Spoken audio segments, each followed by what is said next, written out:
Hello everyone! So for today's video ay pag-uusapan natin yung newest application process na napansin ko ngayon sa 5-1 Talk. Kasi kuminsan pabago-bago talaga yung processing. Kuminsan ay napakabilis, kuminsan naman ay napakabagal na kailangan mo talagang magpasensya. So since I am into referring teachers to 5-1 Talk, napansin ko talaga ito. So if you want to be my referral, so unang-unang yung gagawin is that you need to chat me. And then you have to answer my 3 questions lang na kino-consider for my partial assessment sa inyo. Kasi kung wala kayo nitong tatlo, then you cannot proceed to the first step. First, yung tanong ko sa kanila is, are you a bachelor's degree holder? Kasi hindi pwede yung undergrad. Ikalawa naman is, mayroon ba kayong TOR or diploma? Kasi kailangan yun. You cannot proceed to the next how many steps if wala rin yun. And third is yung laptop specs. Kung pasok ba sa qualification ni 5-1 Talk. So if okay kayo sa tatlong questions ko na yan,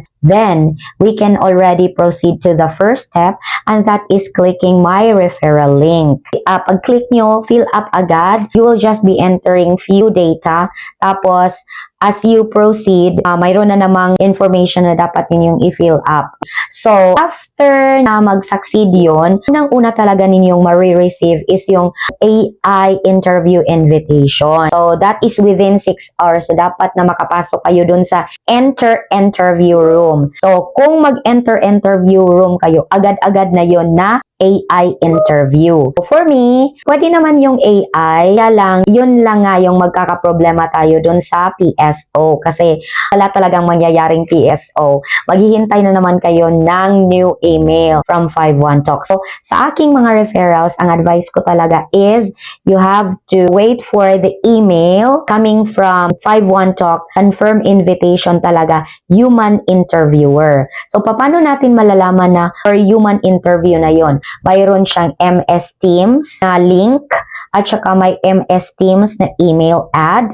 Tapos mayroon siyang pangalan ng interviewer or screener. So, as you receive that email, you have to chat the interviewer para na makonfirm talaga yung schedule nyo for your interview. And also, kailan kayo makaka-receive ng invitation for human interview? Usually mga 1 to 2 days. Magkakaroon kayo ng email. Ngayon, kung under kayo sa referral ko, kung wala pa ring email sa loob ng 4 to 5 days, you just message me. Kasi i-endorse kita sa connected na screener sa akin na binigay talaga yun ni 5-1 Talk sa akin na i-contact ko if ever na hindi sila maka-receive ng email 4 to 5 days. That is exclusive for my referrals lang po. So, ganon. Ngayon, kung nag-enter ka agad sa enter interview room, tapos mga 2 to 3 days na, wala pa ring reply si 5-1 Talk, then I could endorse you already to the screener na connected naman sa akin. So, mayroong paraan, both human interviewer and AI interviewer. That is if you are under my referral. Tapos, you have to chat me in Messenger or here in TikTok. Other naman na napansin ko is yung scheduling. Yeah, dapat ninyong bantayan. Kailan talaga yung schedule ninyo. Hindi agad-agad yun maririsched, especially if you are on the PSO, NTT, PE demo. Pahirapan talaga ang pag-reschedule ng mga slots na yon kasi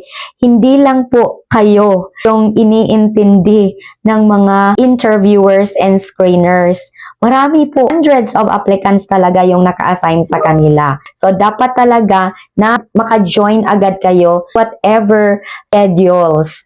Tapos, para naman guided kayo, para mabigyan kayo ng advice, you have to talk to someone. I'm not saying na dito kayo sa akin magpa-refer, pero mayroon namang iba na pwedeng mag-refer sa inyo at mag-guide sa inyo. But if you want me to guide you, you just chat me, okay? I guess that's all for my video today. Yun talaga yung pinaka-point ng video na ito. I-update kayo na kailangan talagang maghintay ng reply ng 5-1 Talk. And there are many times talaga na automated yung mga emails ni 5-1 Talk. So, dapat talaga na mayroong mag-guide sa inyo para malaman kung ano ba talaga ang dapat yung gawin. Many times talaga na nakakalito yung recruitment process ni 5-1 Talk nang dahil na rin sa marami-rami ng mga applicants natin dito. Okay. But, many of my applicants are launched naman. at saka many naman are strong and steady na sa kanilang pagtuturo here in 5-1 Talk. So, thank you very much for watching this video. If you have some questions, drop down in the comment section and you can check me if you have some queries. And pasensya na talaga kung hindi agad-agad ako nakakapag-reply kasi alam nyo naman talaga na very busy talaga itong teacher na ito. Part-timer ako dito sa 5-1 Talk tapos I have my daytime job. And also, I'm pregnant right now, so I'm trying to balance all my time. But I will try my best to reply and grant your requests. Thank you so much and God bless everyone. Bye-bye!